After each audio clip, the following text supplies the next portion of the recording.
Section number 25 dean prospectus, इसमें concept ये था, याद रखना है आपको, कंपनी ने इशू ऑसेस को शेयर्स अलॉट किया और इशू ऑसेस पब्लिक को ऑफर फॉर सेल कर रहा है, तो जिस डॉक्यूमेंट के थ्रू इशू ऑसेस ऑफर फॉर सेल कर रहा है उसको हम डीन प्रोस्पेक्टस बोलते हैं।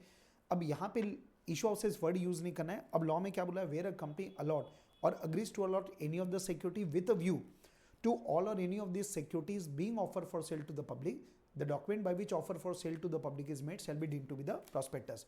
अब इसका 3 इफेक्ट होगा। पहला, कंटेंट और प्रोस्पेक्टस का लॉ एप्लीकेबल होगा। सेकंड, जो भी सिविल लायबिलिटी क्रिमिनल लायबिलिटी जो आती है वो लॉ एप्लीकेबल होगा। तीसरा, जो पर्सन ऑफर कर रहा है उनके लोगों को कंपनी का डायरेक्टर माना जाएगा, मतलब उनके ऊपर लायबिलिटी आएगी। इसके बाद 2 प्रिजम्पशन है, मतलब 2 ऐसे केस हैं जहाँ पे माना जाता है कि हमने जो ऑफर किया है वो उस इंटेंशन से किया था कि वो पब्लिक ऑफर होगा, मतलब डीन प्रोस्पेक्टस का लॉ एप्लीकेबल होगा।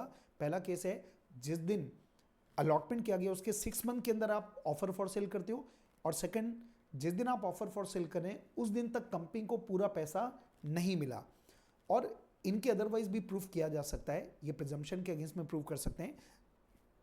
अगला पॉइंट है इन्फॉर्मेशन।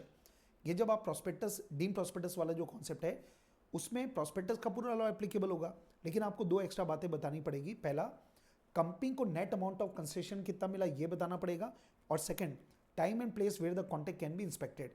अभी कॉन्टैक्ट का मतलब क्या हुआ, जो कंपनी और इशू हाउसेस के बीच में जो कॉन्टैक्ट हुआ है उसको देखने के बारे में बात हो रही है।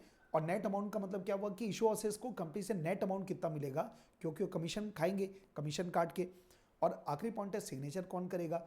तो अगर वो जो इशू हाउसेस है, मतलब जो ऑफर कर रहा है, वो अगर कंपनी है तो उस केस में 2 डायरेक्टर साइन करेंगे, और अगर वो पार्टनरशिप है तो at least one half of the partner sign करेंगे।